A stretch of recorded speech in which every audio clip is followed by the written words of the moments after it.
Greetings, friends. You are on the Ruslan Belov channel, and today we will discuss the situation in Ukraine as of March 4th, 2025. A massive number of events have taken place today, so let's get started. Before we begin, I would sincerely like to ask you to subscribe to the channel. Your subscription helps the channel grow. Thank you to everyone who has subscribed. Now let's move to the front line, starting with the Sudzha salient. As you can see, there are numerous geolocations and various icons. Let's begin with frontline updates. Today, certain pro-Russian cartographers have noted that units of the 83rd Brigade of the Russian Armed Forces have made significant advances in the central part of the settlement of Zhuravka.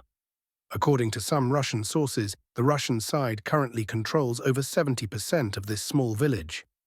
Pro-Ukrainian cartographers, meanwhile, confirm control over the settlement of Lebedevka. I remind you that for the past week, Ukrainian sources have stubbornly ignored any updates or reports regarding this settlement. But today, it seems, the truth has come to light. The Ukrainian Cartographic Service has already marked the western part of the village under Russian control, while the central area remains a grey zone, and the eastern part is still under the control of the Ukrainian armed forces. According to some experts and sources, the entire settlement of Lebedevka has now come under the control of the Russian armed forces.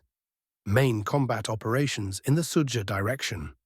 At present, the primary battles in the Sudzha direction are taking place around the settlement of Malaya Lochnia. Over the past few days, the main offensive operations have been advancing from north to south, from Pogrebki through Orlovka towards Stara Sorochina and Malaya Sorochina. Additionally, according to some sources, the offensive is progressing through Kruglenkoye towards Viktorovka and Nikolskoye, while the Nikolskoye advance comes from Leonidov and Alexandria. During these operations, Russian forces have significantly expanded their control zone.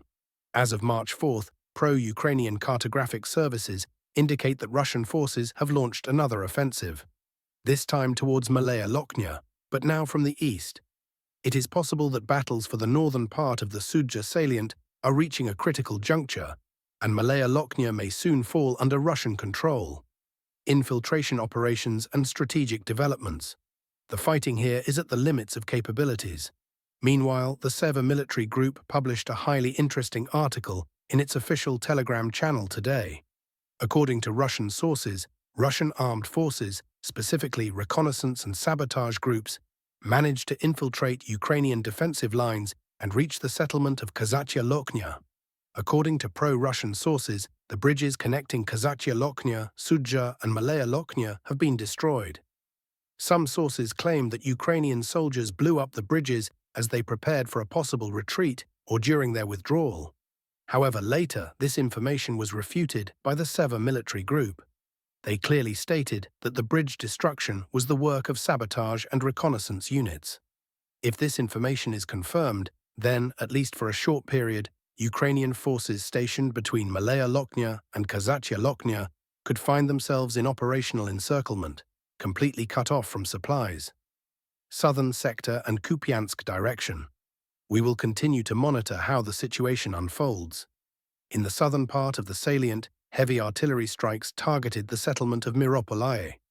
This settlement, along with Garnal and Guev, is part of a supply route that allows Ukrainian forces to sustain their units within the Sudzha salient. However, this road and supply line are also under tight and complete fire control by Russian forces.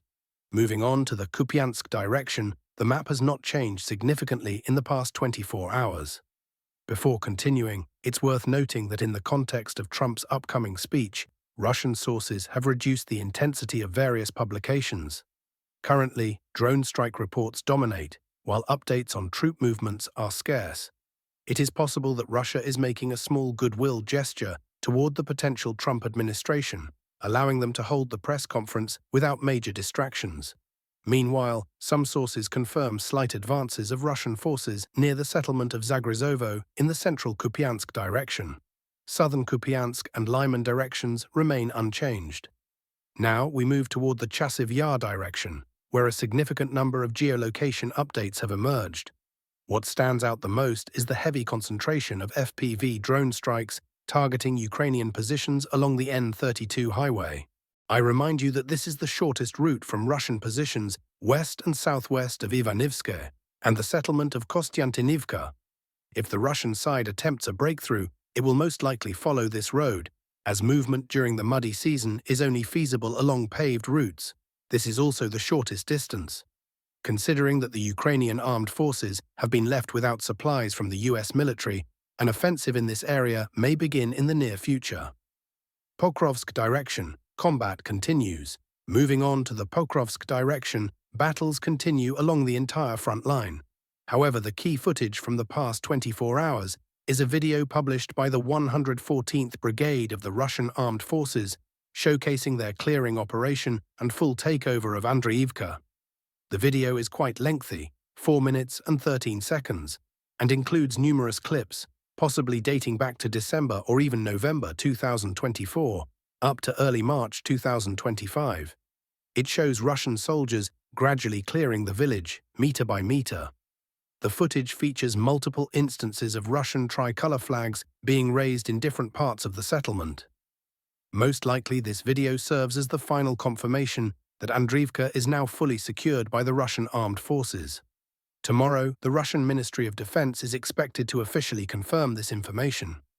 Geolocation data suggests that Andreevka had already been under Russian control for some time, but isolated pockets of resistance remained, which were being eliminated over this period.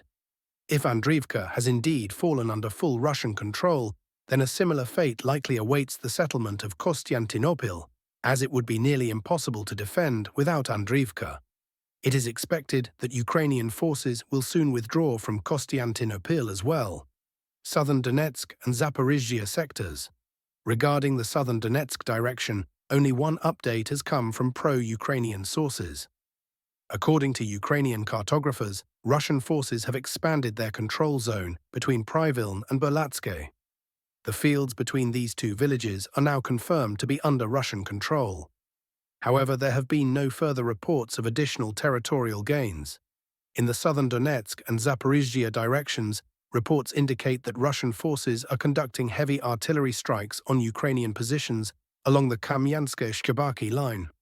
It is possible that we are witnessing the beginning of an artillery preparation phase, either as a precursor to a potential Russian offensive or as part of ongoing fire suppression tactics. I remind you that on March 6th, a European summit will take place, during which decisions on further financial support for Ukraine will be made. It is likely that ahead of this summit, Russian forces may resume large-scale assault operations. Over the past weeks, the Russian army has been regrouping and preparing for this strike. Odessa, drone strikes on military depots. Additionally, there is a significant amount of information coming from Odessa. During the night of March 3rd to 4th, the area was subjected to massive drone strikes by Geran-type UAVs. Sources report that the Russian military successfully identified and destroyed weapons depots, drone storage facilities, and most critically, ammunition stockpiles. The primary objective of these strikes, according to reports, was to prevent the execution of certain special operations against Crimea.